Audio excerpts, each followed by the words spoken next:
رحم الله من قرأ الفاتحة. بسم الله الرحمن الرحيم. الحمد لله إياك نعبد وإياك نستعين اهدنا الصراط المستقيم صراط الذين أنعمت عليهم غير المغضوب عليهم ولا الضالين.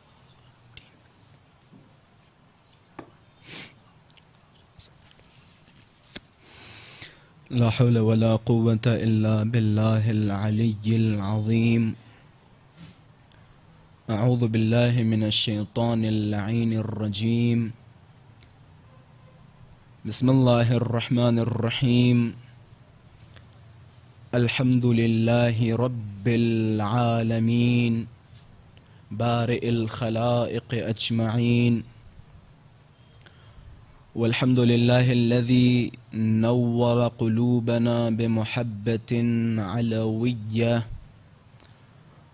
والحمد لله الذي جعلنا من المتمسكين بولاية المرتضوية، والحمد لله الذي فرض مودته على العربية والعجمية وعلى مبلغ رسالاته الإلهية سيدنا ومولانا أبي القاسم مصطفى محمد. اللهم صل على محمد وآل محمد. اللهم صل وسلم وزد وبارك على صاحب الدعوة النبوية والصولة الحيدرية والعصمة الفاطمية والحلم الحسنية والشجاعة الحسينية والعبادة السجادية والمآثر الباقرية والآثار الجعفرية والعلوم الكاظمية والحجج الرضوية والجود التقوية والنقابة النقوية والهيبة العسكرية الغيبة الإلهية والحجة القائمية. اللهم صل على محمد. عظم الله أجورنا وأجوركم بمصاب الحسين روحي وأرواح العالمين لتراب مقدمه الفداء، وجعلنا وإياكم من الطالبين بثأره مع وليه الإمام المهدي المنتظر من آل محمد. اللهم صل على محمد وآل محمد. أما بعد، فقد قال الله تبارك وتعالى في محكم كتابه ومتقن خطابه. بسم الله الرحمن الرحيم. ذلك ومن يعظم شعائر الله فإنها من تقوى القلوب. صدق الله العلي العظيم. وجود ذی الجود نازنین امام زمان عجل اللہ تعالی فرجہ الشریف کی سلامتی. اللہم صل علی محمد وعلی محمد. حضرت کی سلامتی اور ظہور میں تعجیل، علماء کرام، فضلاء کرام، شیعیان حیدر کرار کی سلامتی، اور آپ سب اپنی سلامتی اور اہل خانہ کی سلامتی کے لیے باواز بلند صلوات ہدیہ فرمائیں.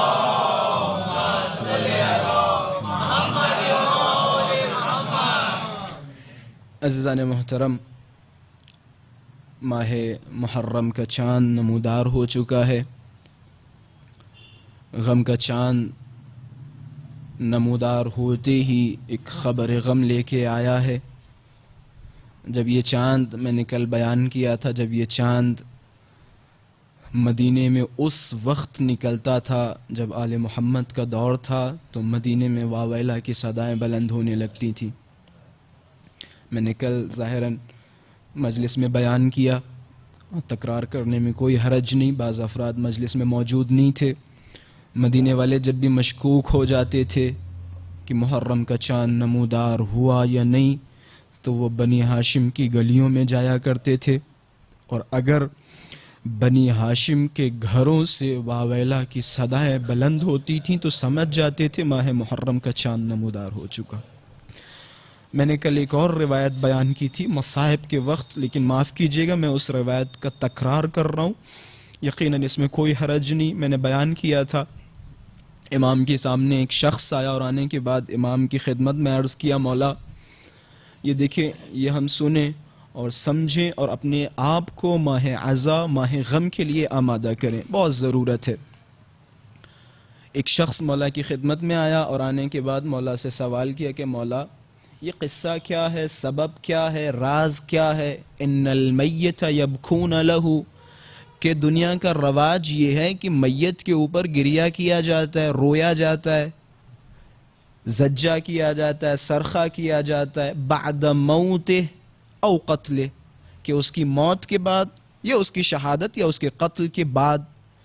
ولیکن اراکم انتم وشیعتکم تجلسون بالنیاح والمأتم، کہ مولا ہم دیکھ رہے ہیں وَهُوَ مُخَرِّقٌ مِّن ضَرْبِ السُّيُوفِ، کہتے ہیں اس کرتے کی حالت یہ ہے کہ وہ کرتا تلواروں کی ضربوں سے پارا پارا ہے۔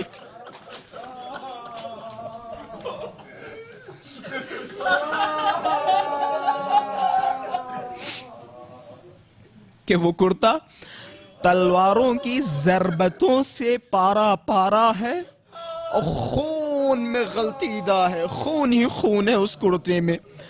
کہ پھر کہ نحن نرا فنرا نحن وشیعتنا بالبصیر لا بالبصر، کہتے ہیں جیسے ماہ محرم کا چاند نمودار ہوتا ہے اور اس کرتے کو ملائکہ آسمانوں پہ لہراتے ہیں تو ہم اور ہمارے یہ شیعہ اس کرتے کو دیکھتے ہیں، اپنی آنکھوں سے نہیں بلکہ بصیرت کے ذریعے اپنی دل کی آنکھوں سے دیکھتے ہیں۔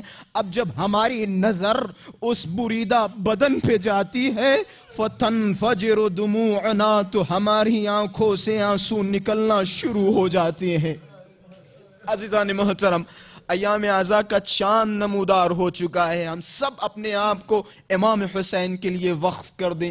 امام حسین کے لیے یہ 10 دن امام حسین سے مختص ہے، 10 دن صرف اور صرف امام حسین پہ گریہ وزاری، امام حسین کو پرسہ دینا ہے ہمیں ان 10 دنوں میں۔ میں نے آپ حضرات کے سامنے قرآن مجید کی ایک مشہور و معروف آیہ کریمہ کی تلاوت کا شرف حاصل کیا، میں معذرت چاہتا ہوں تقریباً ہماری نظم کے خلاف ہے، مجلسوں میں مصائب ہم آخر میں پڑھتے ہیں، لیکن اس میں کوئی حرج نہیں ہے، اگر دیکھیں اور غور کریں تو یہ نظم اور یہ طریقہ امام جعفر صادق علیہ السلام کے دور میں تھا۔ اما جس عبادت کی شروعات گریے سے ہو اس عبادت کا مرتبہ یہ عجیب و غریب ہے، عجیب و غریب ہے۔ میں نے قرآن کی آیت ترجمہ ماشاءاللہ سے ظاہر و واضح ہے، ذَلِكَ وَمَن يُعَظِّمْ، تم میں سے جو بھی اللہ کی نشانیوں کا احترام کرے گا تو سمجھ جاؤ اس کا وہ احترام کرنا پاکیزی قلب کی دلیل ہے۔ میں نے بیان کیا تھا اللہ کی نشانیاں کیا ہیں۔ اللہ کی نشانی صفا والمروہ، ان الصفا والمروہ من شعائر اللہ، اللہ کی نشانیوں میں سے۔ وہ تو چھوڑو، حجر اسود اللہ کی نشانیوں میں سے ہے اور اس کا احترام کرنا واجب ہے۔ احترام نہ کریں تو پاکیزی قلب کا برعکس کیا ہوگا؟ خباثت قلب، ناپاکی قلب کی دلیل ہوگی اگر آپ اس کا احترام نہیں کریں گے۔ یہی مطلب ہوتا ہے نا۔ حج اللہ کی نشانیوں میں سے، یہ حج کے مراسم اللہ کی نشانیوں میں سے۔ کہتے ہیں حج تب تک مکمل نہیں ہوگا جب تک آپ قربانی نہ کریں۔ سمجھ میں یہ آتا ہے کہ قربانی کرنا حج کے بعد اللہ کی نشانیوں میں سے ہے اور اس کا احترام ہم سب پہ واجب ہے۔ اگر احترام کیا تو یہ ہمارے پاکیزی قلب کی دلیل ہوگی۔ اب میں ہاتھوں کو جوڑوں گا اور مسلمانوں سے خطاب کروں گا، مسلمانوں تمہاری عقلیں کہاں چلی گئیں؟ یہ پتھر اللہ کی نشانیوں میں سے ہو سکتا ہے، یہ حج اللہ کی نشانیوں میں سے ہو سکتا ہے، صفا و مروہ کی دوڑ اللہ کی نشانیوں میں سے ہو سکتی ہے، اور یہ کٹا ہوا سر نو کے نیزہ پہ تلاوت کرے اللہ کی نشانیوں میں سے نہیں۔ اللہ کی سب سے بڑی نشانی ایک کٹا ہوا سر نو کے نیزہ پہ تلاوت کر رہا ہے، اور جو بھی ان نشانیوں کا احترام کرے گا تو سمجھ جاؤ پاکیزی قلب کی دلیل ہے۔ اب وہ افراد جو ہماری عزاداریوں کا احترام کر رہے ہیں، وہ افراد جو جلوسوں کا احترام کر رہے ہیں، وہ افراد جو مجلسوں کا احترام کر رہے ہیں، وہ افراد جو شبی خانیوں کا احترام کر رہے ہیں، وہ افراد جو علم کا احترام کر رہے ہیں، تابوت کا احترام کر رہے ہیں، تو سمجھ جاؤ وہ ان کے پاکیزی قلب کی دلیل ہے۔ اور جن کے نکاح علم دیکھنے سے ٹوٹ رہے ہیں وہ سمجھ جائیں خباثت قلب کی دلیل ہے، خباثت قلب کی دلیل ہے۔ عزیزان محترم، ایام عزا یہ مقدمہ انشاءاللہ میرا موضوع جو میں نے آپ حضرات کے سامنے رکھا ہے علوم آل محمد، انشاءاللہ ہماری کوشش یہ ہوگی کہ علوم آل محمد، معجزات آل محمد علیہ السلام آپ حضرات کی سماعتوں تک پہنچاؤں۔ انشاءاللہ کل سے ہماری مجلسوں کا موضوع علوم آل محمد ہوگا، لیکن فی الحال مقدمے یا عزاداری ہم سب کے لیے ضروری ہے کہ حد اقل ہم عزاداری کے آداب سیکھیں، ہم جانیں عزاداری کی عظمت کیا ہے، اس کی حقیقت کیا ہے۔ عزاداری فقط و فقط کوئی رسم و رواج نہیں ہے جسے انجام دیا جائے، جسے انجام دیا۔ عزاداری عجیب و غریب عبادت ہے۔ یہ رونا فقط و فقط اس لیے نہیں کہ ایک مظلوم غریب تھا جس کو ظلم و جور سے شہید کر دیا گیا ہم اس پہ رو رہے ہیں، فقط یہ نہیں، بڑے عجیب و غریب راز پوشیدہ ہیں۔ آپ دیکھیں روایات کی طرف رجوع کریں تو عجیب و غریب مطالب ملتے روایات میں۔ مولا فرماتے ہیں جو روئے اور یا رلائے یا تباکی کرے، رونے جیسا منہ بنائے، خدا اس کے اوپر جنت واجب قرار دے رہا ہے۔ اچھا اس حدیث میں اگر آپ غور و فکر کریں، میں میری عادت یہ ہے کہ میں سادی چیزیں، اوپری چیزیں بیان کر کے ان کی حقیقت تک لے جانا چاہتا ہوں، بالخصوص ہمارے جوانوں کو۔ یہ حدیث ماشاءاللہ سے ہم نے بچپن سے سنی، مختلف خطبہ، ذاکرین، علماء، فضلاء ہمیشہ سنتے رہتے ہیں، جو روئے یا رلائے یا رونے جیسا منہ بنائے اس کے اوپر خدا جنت واجب یا پھر اس کے گناہوں کو معاف کر دیتا ہے۔ اس طرح کی روایتیں ہیں، بہت ڈھیر ساری ہیں، ایک دو نہیں ہیں، بہت ڈھیر ساری ہیں۔ اچھا اس حدیث کو سمجھنے کے لیے میں ایک چھوٹی سی مثال آپ حضرات کی خدمت میں پیش کروں گا۔ نماز کے حوالے سے ماشاءاللہ سے ہم نے اچھا ہمارا مطالعہ ہے، اور ماشاءاللہ سے ہر حسینی نمازی ہے، جو نمازی نہیں یقین جانے امام حسین سے اس کا گہرا تعلق نہیں ہے، گہرا تعلق نہیں ہے، بغیر کسی خاص مقدمے کے۔ اور بارہا مولا نے فرمایا کہ جو بھی نمازی نہیں ہے وہ ہم میں سے نہیں ہو سکتا، یہ جو نماز کو ہلکا سمجھے وہ ہم میں سے نہیں ہو سکتا، اس میں کوئی شک و شبہے کی گنجائش نہیں ہے۔ اچھا نماز کی طرف آتے ہیں۔ فقہی مسئلہ ہے کہ نماز اگر آپ کھڑے ہو کے نہیں پڑھ پا رہے ہیں تو کیا کریں؟ بیٹھ کے پڑھیں۔ اچھا اگر آپ بیٹھ کے نہیں پڑھ پا رہے ہیں تو لیٹ کے پڑھیں، اور اگر لیٹ کے نہیں پڑھ پا رہے ہیں تو جہاں تک ہو سکے جو اعضاء کام کر رہے ہیں ان کے ذریعے نماز پڑھیں، اور اگر یہ بھی نہیں کر سکتے ہیں تو اشارے کے ذریعے نماز پڑھیں۔ مثال کے طور پہ کھڑے ہوئے، رکوع میں گئے، سجدے میں گئے، اشارے۔ اب میں کہوں گا یا رسول اللہ، بھائی یہ بھی تو کہا جا سکتا تھا کہ جب آدمی اتنا مریض ہے، اتنا پریشان ہے، اتنا بیمار ہے تو خداوند متعال کہتا چلو ہم نے چھوڑ دیا، بعد میں پڑھ لینا، یا پھر نہ پڑھنا، ہم معاف کر دیں گے، یہ بھی تو ہو سکتا تھا۔ تو خدا جواب دے گا، کہے گا دیکھو نماز کا مسئلہ خدا کے نزدیک اتنا حساس ہے اور اتنا پسند کرتا ہے بندے سے نماز، لہذا خدا کسی حال میں یہ پسند نہیں کر رہا کہ بندہ نماز سے غافل ہو۔ میں جملے پہنچا رہا ہوں، خدا کسی حال میں یہ پسند نہیں کرتا کہ آپ نماز چھوڑیں۔ اب آئیے اس حدیث میں دقت کیجئے جو معصوم نے فرمایا جو روئے یا رلائے یا رونے جیسا منہ بنائے۔ میں کہوں گا مولا راز کیا ہے؟ عجب نہیں مولا فرمائیں کہ رونا خدا کے نزدیک امام حسین پہ اتنا اہم ہے کہ خدا کسی حال میں یہ پسند نہیں کرتا انسان اس عبادت سے غافل ہو، کسی بھی حال میں خدا پسند نہیں کرتا۔ یا روئے یا رلائے یا رونے جیسا منہ بنائے، رونے جیسا منہ بنائے۔ اگر آنسو نہیں آ رہے ہیں تو سر کو جھکائیں، شہقہ کریں، زجہ کریں، آواز کو بلند کریں، واہ حسینہ واہ ویلا، آپ روئیں۔ یہ باتوں کو غور نہ کریں۔ بعض افراد جو ماشاءاللہ سے ہر زمانے میں موجود رہے، اور یہ میں انشاءاللہ ایک روایت بیان کرتا چلوں عزاداری کے، لکھیں یہ ہمیشہ یاد رکھیں، عزاداری پہ اشکالات اور خدشات کوئی نئی بات نہیں ہے۔ شبہ اندازی کرنا ہے کہ بھئی یہ کیوں، وہ کیوں، فلاں کیوں، فلاں کیوں، فلاں کیوں، یہ کوئی نئی باتیں نہیں ہے، بہت پرانی باتیں ہیں، 1400 سالوں سے یہی چلتا چلا آ رہا ہے. اور اس کا میجر جو ہیڈ آفس تھا وہ بنو امیہ کے پاس تھا، اور بنو امیہ نے اتنی کوششیں، اتنی کاوشیں کی عزاداریوں کو مٹانے کی، خدا جانتا ہے. اور وہ افراد جو اہل علم، کیوں؟ کیونکہ انہیں سب سے زیادہ خطرہ عزائے سید الشہداء سے تھا. میں معذرت کے ساتھ، میں کسی چیز کا کسی چیز سے مقابلہ نہیں کر رہا ہوں، علمی گفتگو ہے. اگر کسی بندے خدا کی سمجھ میں نہ آئے تو میرا گریبان پکڑ سکتا ہے. مجلس کے بعد ماشاءاللہ سے 10 دنوں تک یہیں پہ میں آپ کے درمیان رہوں گا. انہیں نمازوں سے اتنا خطرہ نہیں ہے، روزوں سے اتنا خطرہ نہیں ہے، حج و زکوٰۃ سے اتنا خطرہ نہیں ہے، لیکن عزائے سید الشہداء سے خطرہ ہے. کیوں؟ کیونکہ یہ ساری نمازیں اور روزے عزائے سید الشہداء پہ ٹکے ہوئے ہیں، ٹکے ہوئے ہیں، ٹکے ہوئے ہیں. ایسے ہی ہے یہ ساری چیزیں، یہ ساری چیزیں عزائے سید الشہداء پہ ٹکی ہوئی ہیں. لہذا انہیں پتہ ہے اگر شیعت کو تمہیں کمزور کرنا ہے تو پہلے جاؤ ان کے اندر عزاداریوں میں اختلافات پیدا کرو. یہ ہے. اور باقاعدہ یہ بھی کوئی کسی ذاکر کی ذاکری یا کسی خطیب کی خطابت نہیں ہے. قبلہ تشریف فرمائیں، بحار الانوار میں روایت موجود ہے، روایت موجود ہے کہ جب امام حسین علیہ السلام کی شہادت ہو گئی،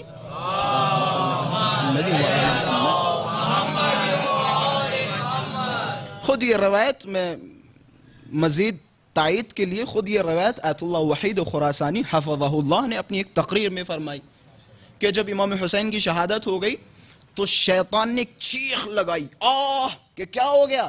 کہ سارے شاگردوں کو جمع کرو. کہ کیوں؟ کہ تمہیں نہیں پتا. شیطان کے جو شاگرد تھے انہوں نے کہا بھئی یہ تو اچھا ہو گیا، ہم جو چاہ رہے تھے وہی ہو گیا. کہ نہیں، یہ غلط ہوا. کہ وہ کیسے؟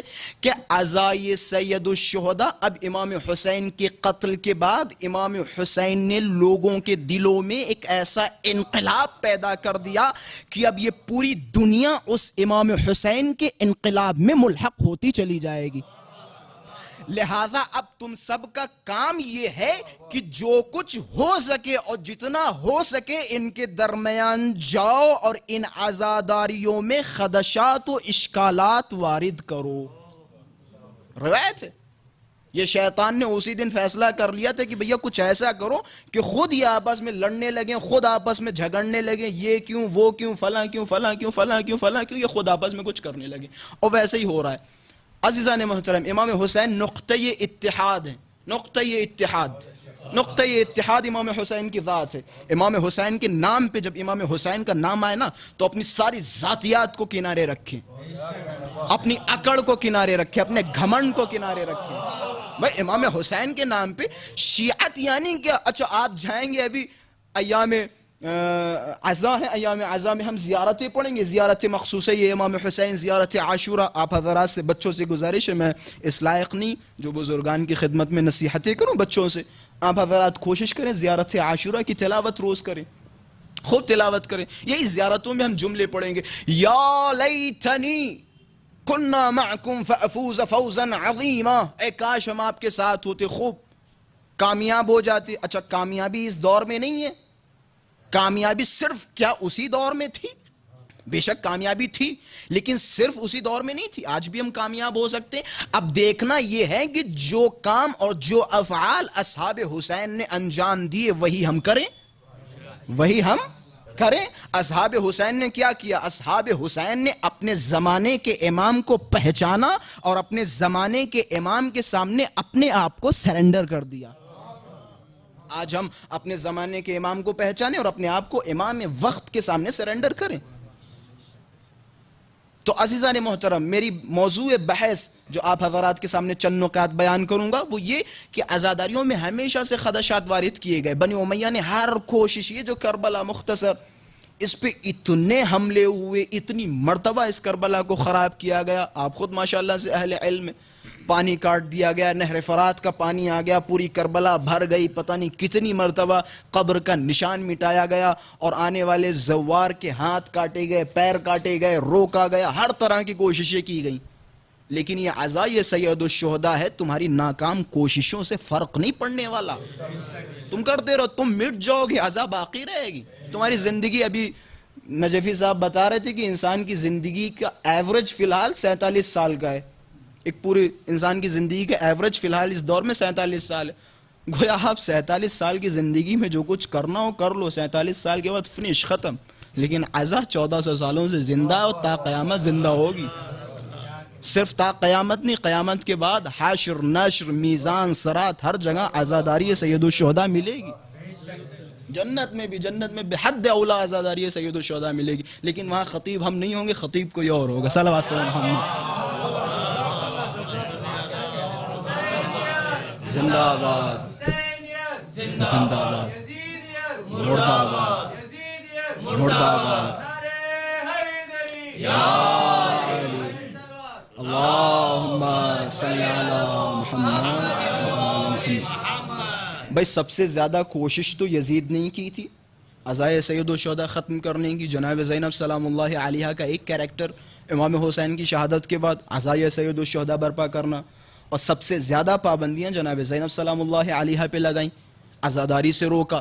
حتی رونے میں جب صدائیں بلند ہوتی تھی, یا حسین وا مظلومہ وا غریبہ وا مظلومہ کی آوازیں آتی تھی, تو حکم آتا تھا کہ وا مظلومہ اور وا حسینہ, حسین کی مظلومیت بیان نہ کرو. کہ حسین کی مظلومیت بیان کرو گے لوگوں کے دل نرم ہو جائیں گے اور ہمارا مشن فیل ہو جائے گا. پابندیاں تو وہیں سے شروع ہو گئیں. پھر کیا ہوا؟ بڑے خوبصورت جملات ہیں امام سجاد علیہ السلام نے. اللہم صلی علی کسی کے جواب یا کسی ایک خطبے میں امام سجاد نے فرمایا کہ سنو, یہ کیا تم نے مچا رکھا ہے عزائے سید الشہداء ختم کرنے کا, ختم کر پاؤ گے تم؟ کہ سنو, لا يدرس اثارو ولا يعفو رسمه على قرور اللیالی والایام. کہ بھول جاؤ سید الشہداء کی عزا ختم کرنے کی کہانی اور قصہ اپنے ذہن سے نکال دو. کہ امام حسین کو مٹانا چاہ رہے ہو, بھول جاؤ. امام حسین بہت دور کی بات. لا يدرس اثارو, حسین کا اثر مٹ نہیں سکتا. ولا يعفو رسمه على قرور اللیالی والایام. اور یہ جو رسم رواج ہیں, یہ جلوسوں کا نکالنا, یہ تازیوں کا نکالنا, یہ علم کا بلند کرنا, اور یہ وا علی اکبرہ وا عباسہ کی صدائیں بلند کرنا, کہ حسین تو چھوڑو, حسین کا اثر مٹ نہیں سکتا اور یہ رسم و رواج مٹ نہیں سکتے جب تک سورج و چاند موجود ہے, حسین کی عزا موجود رہے گی. اگر تمہیں حسین کی عزا کی آخری تاریخ دیکھنا ہو تو مجھے بتا دے سورج و چاند کی آخری تاریخ کون سی ہے؟ وہی آخری تاریخ ہوگی.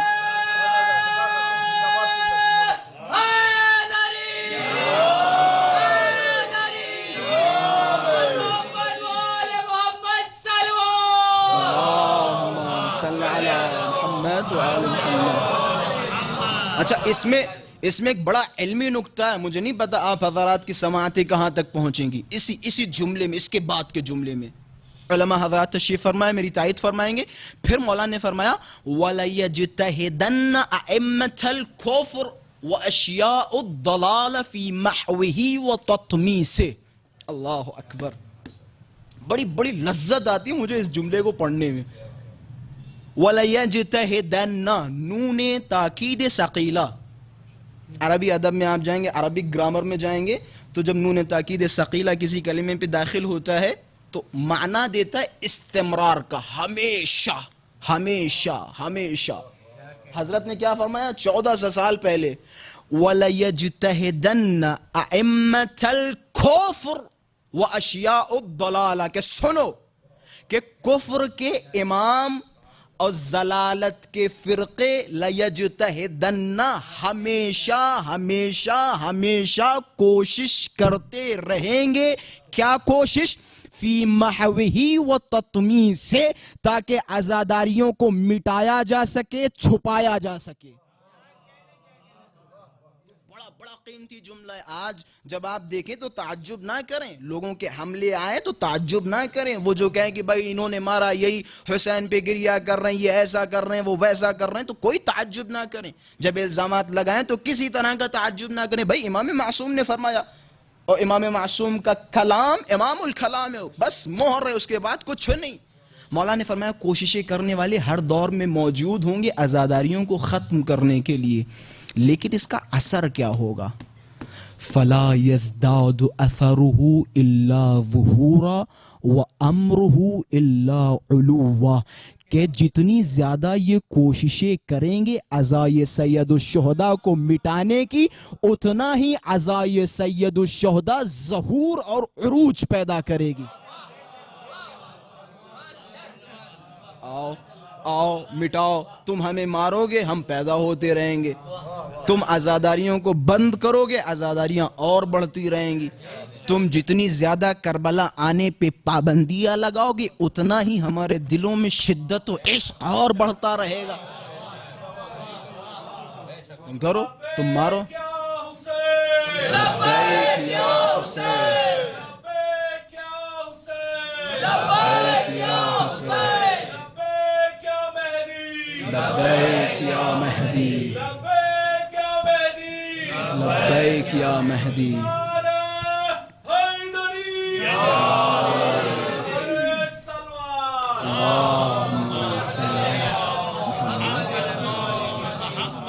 عزاداریوں کو روکنے کے لیے مختلف طریقے استعمال کیے گئے, مختلف طریقے. جیسا ہو سکا انہوں نے ہر طرح کی کوشش کی بھائی کہ یہ رک جائے, وہ رک جائے, وہ رک جائے, وہ رک جائے. جب آخر میں کچھ نہ ملا تو پھر انہوں نے کیا کیا؟ الزام لگانا شروع کر دیے. دیکھو بھائی یہ عزاداریوں میں یہ کرتے ہیں, عزاداریوں میں وہ کرتے ہیں. کچھ ایسے رقیق الزام ہم پہ لگائے جاتے ہیں, یقیناً ہم کبھی کبھی بیٹھتے ہیں تو آنکھوں سے آنسو نکل آتے ہیں کہ ہم مولا سے اتنی محبت کرتے ہیں اور لوگ ہم پہ اتنے برے برے الزام لگا رہے ہیں. ایک الزام جو کئی سالوں سے شیعوں کے اوپر لگایا جاتا ہے, میں اس چیز کے ختم ہونے کو نقطہ اتحاد سمجھتا ہوں. اگر یہ چیز ختم کی تو شاید اتحاد ممکن ہے. آپ کیسی باتیں کر رہے ہیں؟ ایک الزام جو سب سے رقیق ہے شیعوں کے لیے, شیعوں کا دل سن کے مچل جاتا ہے کہ تم ہی نے مارا اور تم ہی گریا کرتے ہو. سب سے سخت الزام ہے ہمارے لیے, سب سے سخت. ہم حسین پہ گریا کر رہے ہیں, ہم حسین کے نام پہ جمع ہو رہے ہیں, ہم حسین کے نام پہ اپنی آنکھوں سے اتنا روتے ہیں کہ ہماری آنکھیں سوج جاتی ہیں, ہم حسین کے نام پہ اپنے گالوں پہ تماچے مار رہے ہیں, ہم حسین کے نام پہ اپنے سینوں پہ ہاتھ مار رہے ہیں, اور تم یہ الزام لگاتے ہو کہ تم ہی نے مارا. وہ کوفے میں فلاں فلاں فلاں, کوفی ایسے کوفی ویسے. اما تم کوفے کے چکر میں پڑے. میں نے بیان کیا تھا مختلف مجلسوں میں, فی الحال ٹائم نہیں جو میں اس ٹاپک پہ ڈسکس کروں, لیکن اگر مجھے کہیں سے ایک لنک ملا تو میں انشاءاللہ عشرے میں اس موضوع کے اوپر گفتگو ضرور کروں گا.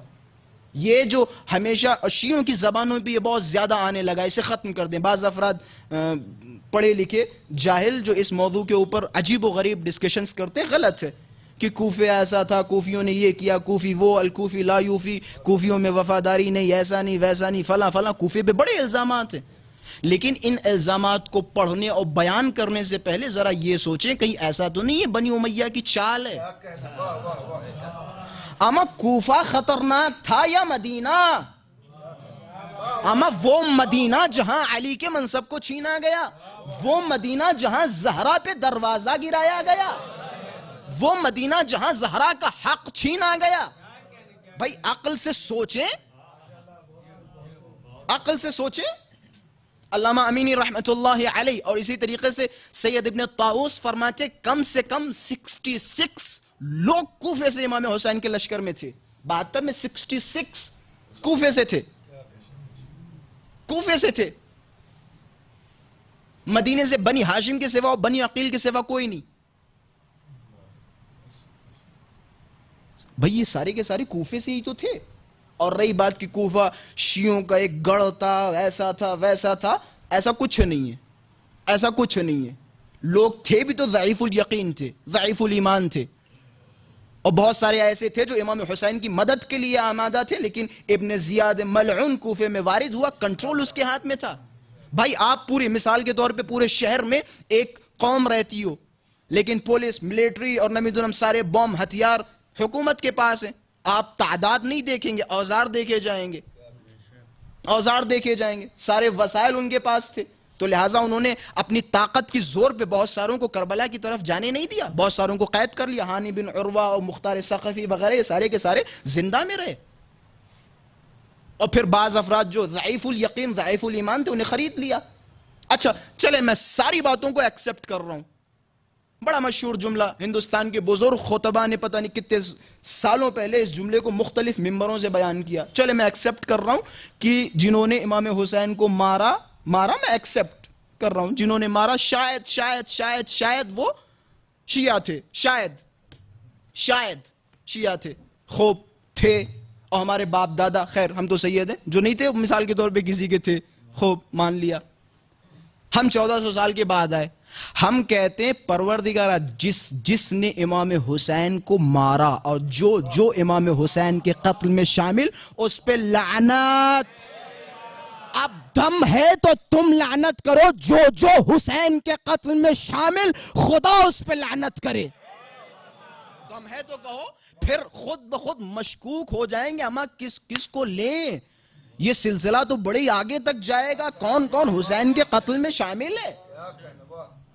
فما رمیت اذ رماہ حرملہ، کہ وہ تیر جو حرملہ نے چلایا وہ حرملہ نے نہیں چلایا، بل قوسہ فی ید فلا فلا فلا یا فلا یا فلا، کہ بلکہ وہ تیر کہیں اور سے چلا اور وہ قوس وہ کمان کسی اور کے ہاتھوں میں تھی، کہ کربلا میں جو آگ لگی خیموں میں، کہ یہ آگ کے شعلے جناب سیدہ کے دروازے کے تھے، اہل علم تشریف فرمائے، یہ شعلے وہاں سے آئے تھے، تو لہٰذا ہم کہتے ٹھیک ہے ہم اس پہ لعنت کرتے ہیں، تم لعنت کرو، کیوں نہیں کرتے لعنت؟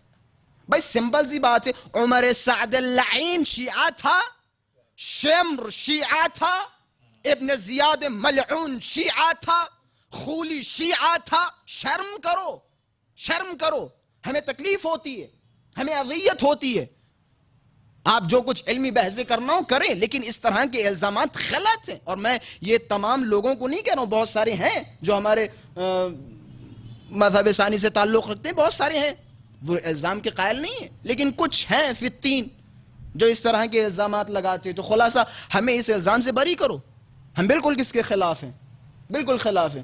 شیعہ امام حسین سے محبت کرتے ہیں، شیعوں کے دلوں میں امام حسین کے لیے تڑپ ہے، محبت ہے، ہم گریہ کریں اس پہ تمہیں اذیت، ہم نوحہ کریں اس پہ تمہیں اذیت، ہم ماتم کریں اس پہ تمہیں اذیت، ہم اگر رونے لگیں اور چیخ کے رونے لگیں اور امام حسین تو آپ کہیں بدعت، ماتم کریں تو بدعت، وہ کریں تو بدعت، بھئی کیا کر رہے ہیں آپ؟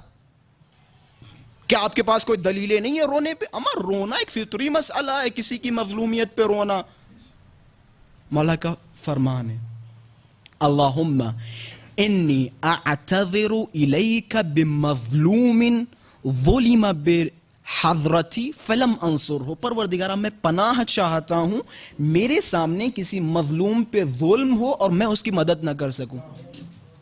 خوب امام حسین پہ ظلم ہوا، ہم مدد نہیں کر سکتے، لیکن کم سے کم ہم یہ تو ثابت کریں کہ ہم حسین کے ساتھ ہیں، یزید کے ساتھ نہیں ہیں، یہ تو ثابت کریں۔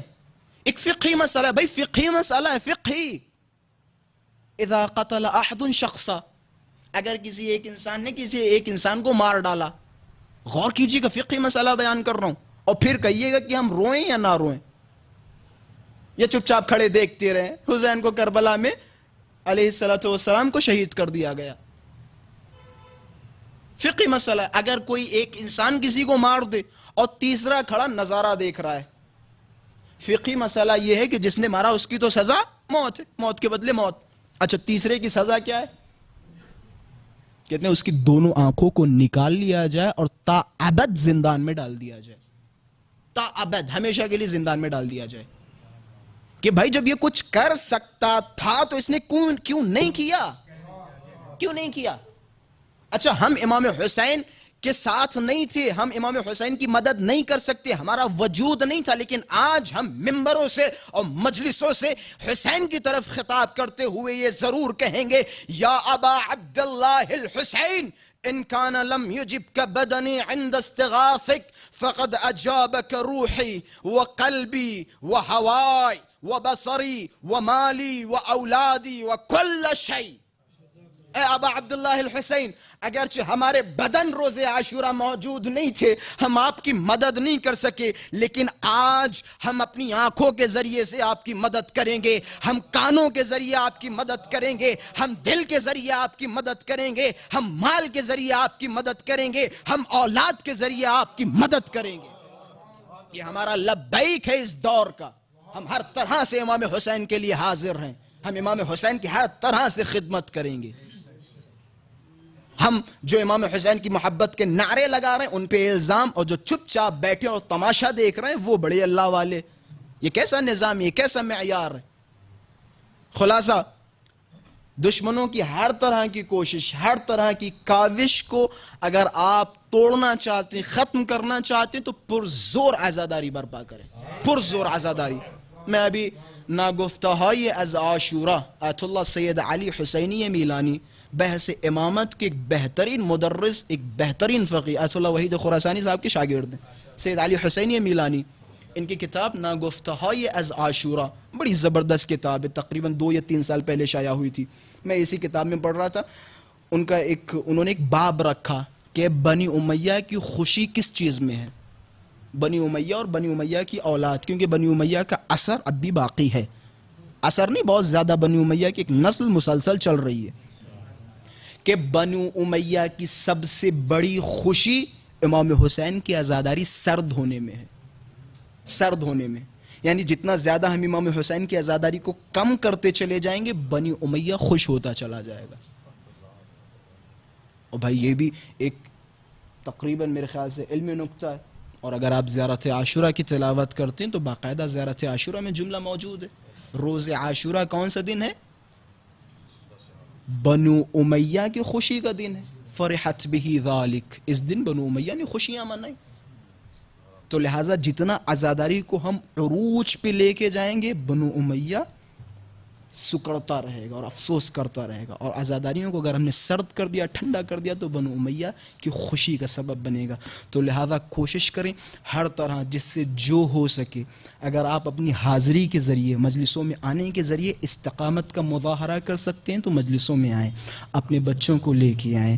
فی الحال تو خیر کچھ پریشانیوں کی وجہ سے تمام ان قوانین پہ عمل نہیں کیا جا سکتا، لیکن جہاں تک ہو سکے، جہاں تک کوششیں کریں، اپنے بچوں کو لے کے آئیں، کوشش کریں۔ دیکھیں چھوٹی چھوٹی سی چیزیں، مجھے احساس ہو رہا ہے کہ میرا وقت تھوڑا سا زیادہ ہو رہا ہے، لیکن میں یہیں پہ سمیٹ کے ربط مسائب، تھوڑی تھوڑی چھوٹی چھوٹی سی جو چیزیں عزاداریوں میں ان پہ عمل کریں۔ مثال کے طور پہ یہ چھوٹی چیز ہے کالا لباس پہننا، چھوٹی چیز ہے لیکن یہ بہت اہم ہے، بہت اہم ہے، چھوٹی چیز ہے لیکن بہت اہم ہے، بہت اہم، اتنی اہم کہ جب پوری ایک قوم، مثال کے طور پہ 100 لوگ ایک جگہ سے، ایک گھر سے، ایک عزا خانے سے نکل رہے ہیں اور دوسرے مذہب و ملت والے دیکھ رہے ہیں اور کہہ رہے ہیں ہمیں یار یہ قصہ کیا ہے، سبب کیا ہے، جو آ رہا ہے کالے لباس میں، جو آ رہا ہے کالے لباس میں، تو یقیناً اس کے ذہن میں ایک سوال پیدا ہوگا، کوئی نہ کوئی ریزن ہوگا، ریزن کی تلاش میں جائیں گے، پھر انہیں پتہ چلے گا کہ یہ ایام عزا، یہ سید الشہداء ہیں، ان ایام میں کچھ خبیث اور کچھ باغیوں نے امام حسین کو کربلا میں جلتی ہوئی ریت پہ تڑپتا ہوا چھوڑ دیا، امام حسین کو شہید کر دیا۔ یہ کالا لباس در حقیقت، میں جملہ نظر کر رہا ہوں، کالا لباس در حقیقت ہمارا پرچم ہے، پرچم، نشانی، ہم کالا پرچم۔ اچھا اور جملہ نقل کروں، کالا لباس در حقیقت ہمارے عقیدے کی زرہ ہے، ہمارے عقیدے کی زرہ ہے کالا لباس، ہمارے عقیدے کی زرہ ہے، ہمارے عقیدے کی زرہ ہے، تو اس زرہ کی حفاظت کریں، یہ زرہ ہے ہمارے عقیدے، یہ کالا لباس مقدمہ ہے عزائے سید الشہداء کا، یہ جو بعض افراد کے جملے، بے شک ان جملوں میں حقیقت ہے، لیکن کہیں نہ کہیں مجھے یہ احساس ہوتا ہے کہ یہ عزاداریوں کو کمزور کرنے کی کوشش کر رہے ہیں۔ بعض افراد جیسے ابھی سوشل میڈیا پہ خوب چلے گا، کالا لباس ضروری نہیں، بدن کا پاک ہونا ضروری ہے، کیا فائدہ اس کالے لباس کا جب دل بھی کالا ہو، تو بڑے اچھے جملے لگتے ہیں، لیکن کہیں نہ کہیں سے معذرت کے ساتھ، بے شک جس کا دل کالا ہے وہ غلط ہے، بے شک جو باعمل نہیں وہ غلط ہے، لیکن کیا ضرورت آپ عزاداری کو ہدف بنا کے کہیں، کیا ضرورت؟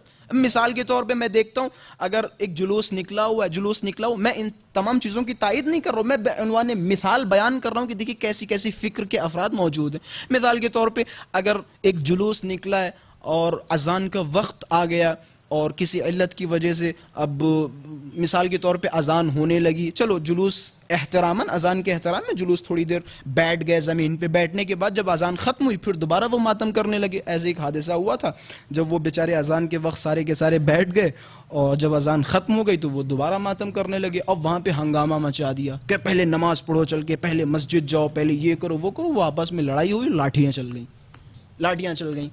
تو مجھ سے وہ فیصلے کے لیے میرے پاس آیا کہ قبلہ یہ دیکھیں کیا ہوا اس کے حوالے سے، کون کون قصوروار ہو، کیسا کیا.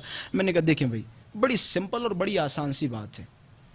جو اول وقت کے عادی ہیں، روز اول وقت پڑھتے ہیں، وہ جائیں بسم اللہ پڑھ لیں جا کے. اور جو اول وقت نہیں پڑھتے، نماز کا وقت وسیع ہے، وہ بعد میں پڑھ سکتے ہیں. آدھا گھنٹہ لیٹ ہو جائے گا، 1 گھنٹہ لیٹ ہو جائے گا، کوئی حرج نہیں ہے. یا میں نے ان سے کہا، میں نے کہا بھیا کل دوپہر میں تمہارے گاؤں میں آؤں گا اور مجھے دوپہر میں بتا دیجئے گا مسجد میں کتنی تعداد ہوتی، 5 یا 6 لوگ، 4000 کی بستی، 5 یا 6 لوگ، اور سارے ہیں کہاں؟ کوئی کھیتوں میں کام کر رہا ہے، کوئی ہل چلا رہا ہے، کوئی ٹریکٹر چلا رہا ہے، کوئی گنا لگا رہا ہے، کوئی گیہوں لگا رہا ہے. میں نے کہا وہاں تمہیں یاد نہیں آتا، لیکن جب مسئلہ حسین کا ہوتا ہے تو شیطنت تمہارے اندر جاگنے لگتی ہے. تو خلاصہ میں ادب کے ساتھ، مؤدبانہ ادب کے ساتھ آپ حضرات کی خدمت میں یہ کچھ جملات گوش گزار کرنا چاہتا ہوں. وہ یہ کہ عزاداریوں کو سرد نہ ہونے دیں. ان لقتل الحسین حرار فی قلوب المؤمنین، رسول نے فرمایا نا، کسی عالم کا جملہ نہیں ہے. قتل حسین سے مومنین کے دلوں میں ایک آگ لگی ہوئی ہے، آگ قتل حسین سے. لا تبرد ابدا، کبھی یہ آگ ٹھنڈی نہیں ہو سکتی. خدا را اس آگ کو ٹھنڈا نہ کرے، دن بدن اس آگ میں اضافہ کرے. جب آپ کے سامنے حسین کا نام آئے نا تو حسین کا نام سنتے ہی آپ کی معرفت اتنی بلند ہو کہ آپ کی آوازیں، آپ کے صرخے، آپ کے زجے، آپ کے شہقے بلند ہونے لگے نام حسین پہ. اما کیسے بلند نہ ہو؟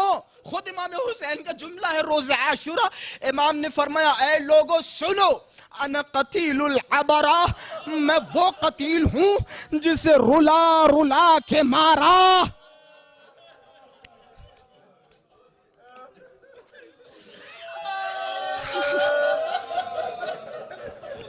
خدا آپ کی ان آوازوں پر رحمت نازل فرما. امام نے فرمایا کہ سنو، انا قتیل العبرہ، میں وہ قتیل ہوں جسے بڑا رلا رلا کے مارا.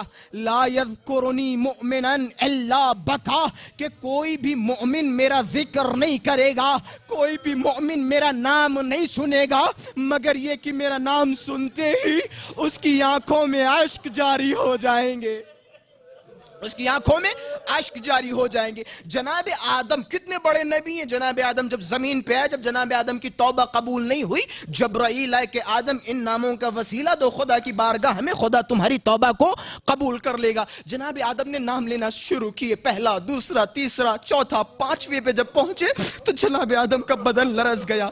جناب آدم رونے لگے، آہ بلند کی، چیخ بلند کی. جناب جبرائیل تشریف لائے کہ آدم قصہ کیا ہے، سبب کیا ہے. عجب نہیں، جناب آدم نے فرمایا یا جبرائیل، جب میں نے پہلی شخصیت کا نام لیا تو میرے دل میں خوشی طاری ہوئی، علی کا نام لیا خوشی طاری ہوئی، سیدہ کا نام لیا خوشی طاری ہوئی، حسن کا نام لیا خوشی طاری ہوئی. لیکن جبرائیل قصہ کیا ہے، راز کیا ہے؟ حینما ذکرت الخامس منہا فبکیت، کہ جبرائیل جیسے میں نے 5ویں ہستی کا نام لیا میری آنکھوں سے اشک جاری ہو گئے، میری آنکھوں سے. عجب نہیں، جبرائیل نے فرمایا یا آدم ھذا الحسین یذبح کما یذبح، کہ یہ حسین ہے جسے کربلا کی جلتی ریت پہ بھوکا پیاسا شہید کر دیا جائے گا. اجرکم اجرکم علی الزہراء، اجرکم علی الزہراء. بس چند جملے رخصتی کے اور جناب مسلم سے متصل کر کے زحمت تمام. روایتوں کے جملے ہیں امام حسین نے بڑی سختیاں اور بڑی مشقتوں کے ساتھ مدینہ ترک کیا. جب امام حسین نے مدینہ ترک کیا، امام حسین کی آنکھوں میں آنسو ہیں، امام حسین کی آنکھوں میں اشک ہیں. آخر مدینہ امام حسین کا پسندیدہ شہر تھا. جب دیکھا اب یہ مدینہ رہنے کے قابل نہ رہا، نانا کے مزار پہ گئے، نانا کے مزار پہ ہاتھ رکھا کہ نانا اب یہ مدینہ میرے رہنے کے قابل نہ رہا. نانا مدینے نے سب کچھ ہم سے چھین لیا.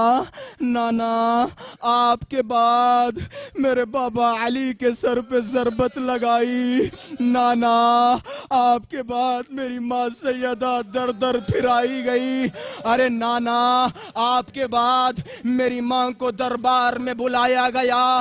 نانا آپ کے بعد جس گھر پہ آپ سلامی پیش کرتے تھے اس گھر میں آگ و لکڑیاں لے کے آگ لگائی گئی. ارے نانا میری ماں سیدہ کے پہلو پہ جلتا دروازہ گرایا گیا.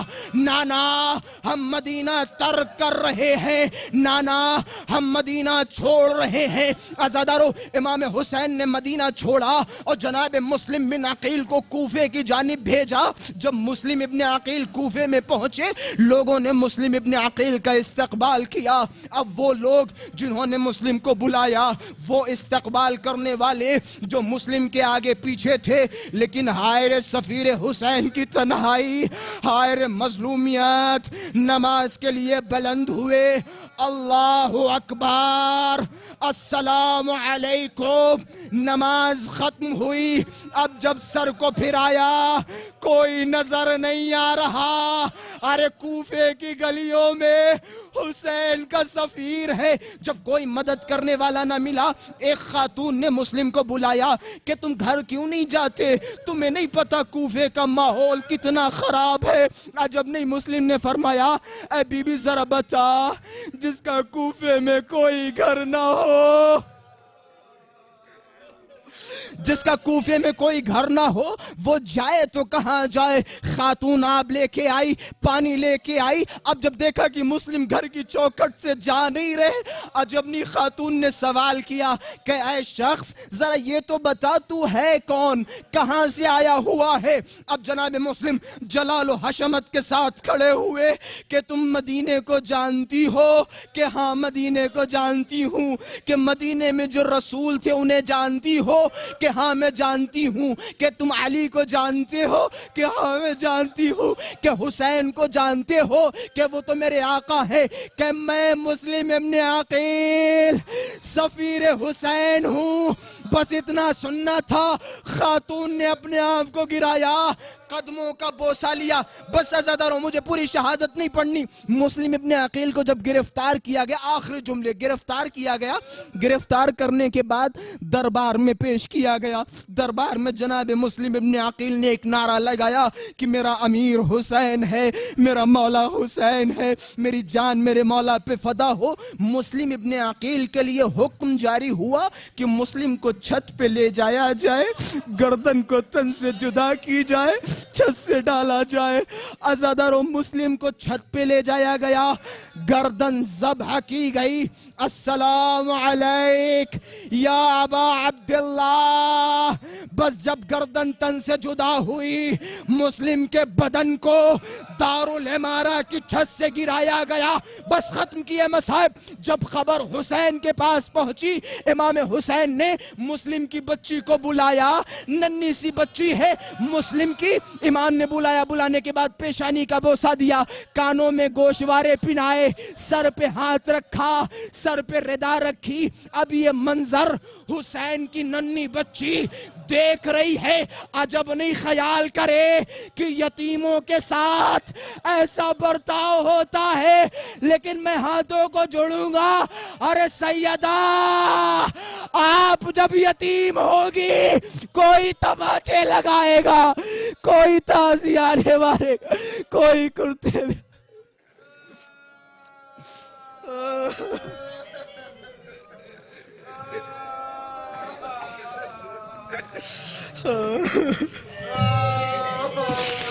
ألا لعنة الله على القوم الظالمين. إنا لله وإنا إليه راجعون. ماتم حسين.